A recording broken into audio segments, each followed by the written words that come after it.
another day, another luto. Luto series tayo guys nga. Ayan, magba-barbecue ako dito sa bahay. Sa loob lang na bahay kasi mahirap magluto sa labas kasi baka magalit ang kapitbahay. So dito ko siya lulutuin. Eto. And ito sa Roy, yung phone, ayan. Madali lang siya guys, madali lang lutuin. Kaya kung kayo ay nahihiya magluto sa labas kasi mausok, sobrang easy guys gamitin ito. Ganito lang yan. Lagay nyo lang ang chicken yan dyan. Ayan. Ayan dad, isalang na natin. Salang natin sa kanan. Ayan. Asawa kong pagsasalangin ko kasi naka-video ko. Ayan.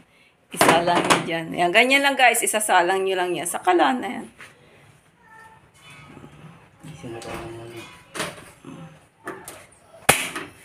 Ayan. Mahinang apoy lang guys ha. Mahinang apoy lang. Ayan, para maluto yung chicken. Ayan ang aming ulam today. Ayan. So, tingnan natin mamaya guys ha.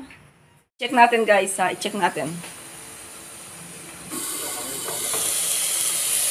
Hindi na kailangan na.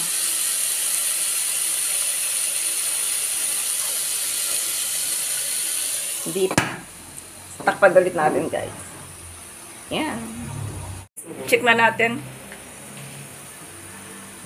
Balik rin natin. Ayan. Guys, nakamarinate na tong chicken na to. Hindi kailangan lagyan ng mantika. Nakamarinate na to. So. Ayan. Ayan, diba? Easy to cook. Nasaan yung ano? Ito.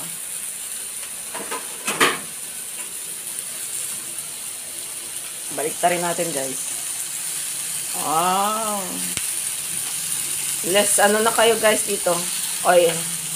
Oh, diba? Hindi na kailangan ng oil. Kasi pusa na yan na nagmamantika, and then yung ating pan is non-sticky. Ayan. Oh, diba? Ayan.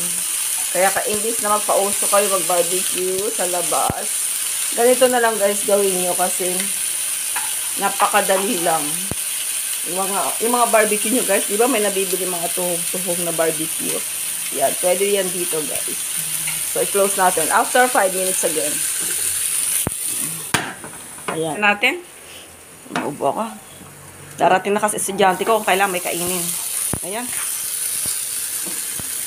So, so good. So look, so good. Balik-balik rin natin, guys. Ayan.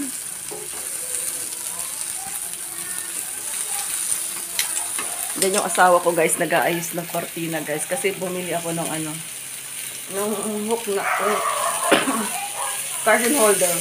Ikakabit ko yan ako. Nagluluto ng pagkain.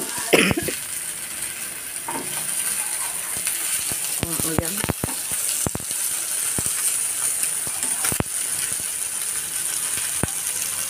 Ayan, balik-balik rin lang natin guys. So, close again para mabilis ang luto. Ayan. After 1 minute. Check na natin kung luto na. Kasi so. Ayan. So, ayan guys. So, sa tingin ko guys, luto na to. Ayan, luto na guys. So, hindi naman siya sunog guys. Ayan, ganyan na talaga. O, diba? Less oil kayo guys. O, ayan. Oh. Ayan, oh, bumibiyak-biyak na siya. Wow, yummy. Ayan, happy kami na naman ng aking mga anak. Yan lang guys. Ito na, nakaluto na kami. 2, 4, 6, 8. Gagalawa kami dyan guys. Yan lang. See you next vlog. Please like and share and comments. Ha? Right? Ayan, bye.